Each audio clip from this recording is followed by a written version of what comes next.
Tudo que o diabo procura é um momento de distração, de relaxamento na fé, para que ele consiga encontrar em você espaço para tocar em você, na sua fé, na sua comunhão com Deus e distanciar você da presença de Deus.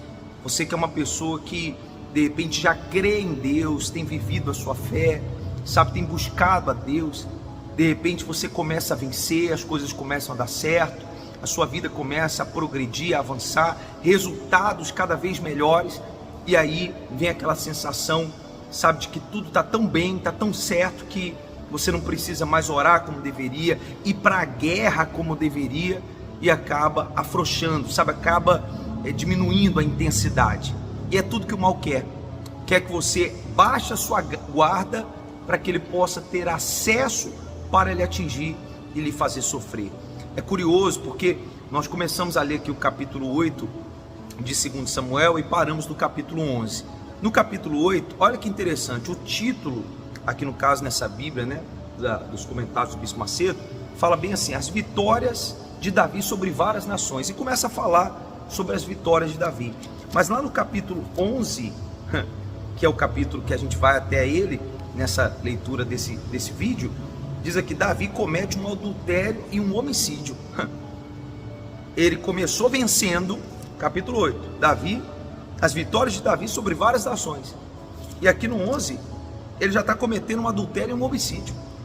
Quer dizer, as vitórias, as conquistas, as bênçãos que ele alcançou, fizeram com que ele, de certa forma, começasse a baixar a guarda, começasse a relaxar na fé e dar espaço para que o mal conseguisse introduzir nele o pecado do adultério, que se transformou em um homicídio, e claro, tanta dor e destruição para ele, para o povo de Israel. As consequências foram terríveis, infelizmente, por conta desse relaxamento e outras coisas mais, claro, que ao longo do tempo veio acontecendo. Mas o que eu quero fazer hoje é chamar a sua atenção para isso, sabe, não dá para relaxar na fé, quando tudo está dando certo, quando tudo está indo bem, quando a sua vida está progredindo, não relaxe, não pare.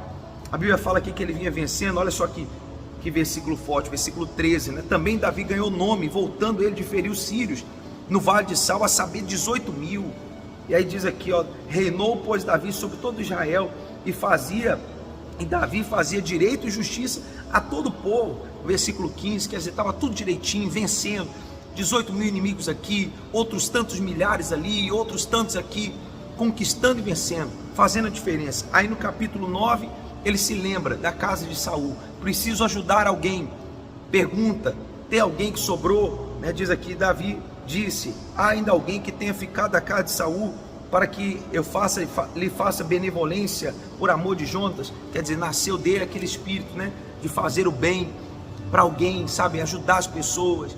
Quer dizer, estava vencendo, agora já estava fazendo bem para a casa de Saul. E lá no capítulo 10, Davi derrota os amonitas e os sírios, quer dizer, mais uma grande vitória.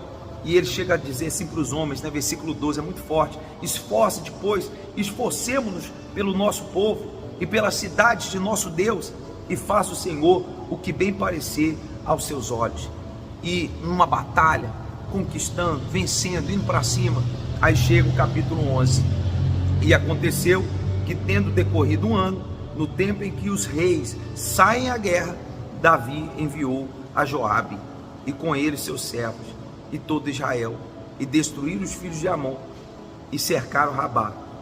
Porém Davi ficou em Jerusalém. Por que ele ficou em Jerusalém? Quer dizer, baixou a guarda, parou de estar na linha de frente da batalha. Não pare, mantenha a sua guarda alta, porque o diabo, o mal, o inimigo, seja lá o nome que você queira usar, ele sempre está procurando uma alternativa para tocar.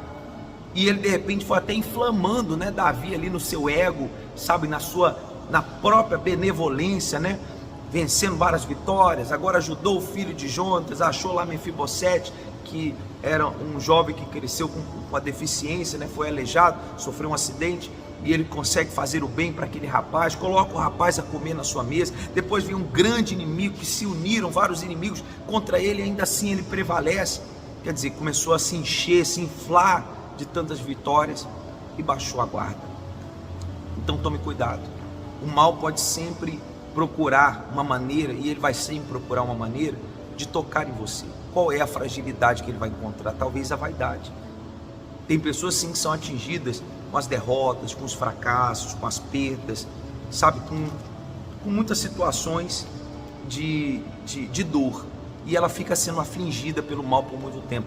Mas tem pessoas também que o diabo vai trabalhar assim, não se opondo às suas vitórias, mas de repente inflamando em você o desejo de achar que é alguma coisa, ou perder a noção espiritual, parar de valorizar o que é espiritual, parar de dar ouvidos, porque quando a gente lê o texto com riquezas de detalhes, a gente vê que Davi, quando chegou em Jerusalém, nessa cidade que ele conquistou, uma das coisas que ele mais logo fez foi pegar mais concubinas e ter mais filhos, sendo que a orientação para os reis era não ter muitas mulheres, não precisava, quer dizer, não era o costume do povo de Israel, mas Davi não fez isso, e o diabo viu a inclinação que ele tinha para as mulheres e colocou uma mulher como uma cartada final para derrubar esse homem de Deus. E Davi faz o que faz, né? Cai com Betseba, comete o adultério, ela engravida, para encobrir o seu pecado, manda Urias na frente da batalha. Urias morre, e o detalhe está aqui no versículo 25, ó. E disse Davi ao mensageiro: assim dirás a Joabe, não te pareça isso mal aos teus olhos, pois a espada tanto consome este como aquele. Esforça a tua peleja contra a cidade de derrota, esforça-o tu assim. Quer dizer, Davi, que chorou a morte de Abner, chorou a morte de Saul, de Jonatas e de todos quantos, né, cumpriu vingança, né, contra Isbosete, que também tinha sido morto de forma tão injusta, prantearam pela vida de Isbosete.